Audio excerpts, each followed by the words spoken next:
बर्तमान आमर जो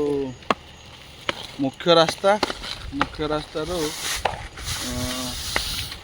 गोविंदपुर ब्रिज गला बेलू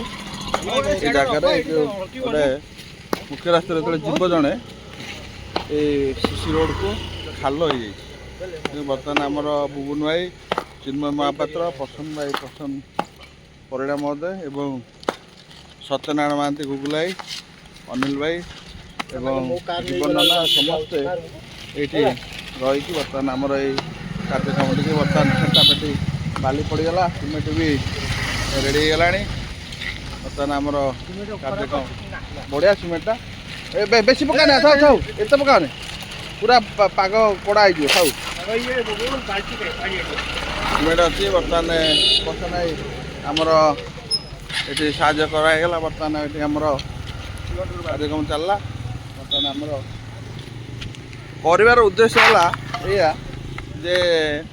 आम यहाँ गोटे ये खाल हो पोतुचु यहाँ कि गोटे क्रेडिट कथा नुह कि गोटे आम गोटे किसी ना नहीं जीव सेमती नुह आमर उद्देश्य है जे ये जड़े काली जो आम जाऊँ कि दु चार दिन तले गला बेले ये जड़े भाई गोटे छोट स्कूटी नहीं गला बेलू भाई जड़े माल लोड कर नई पड़े दीटा छोट छुआ साइकिल नहीं जाऊँ पड़ जाऊँ आपर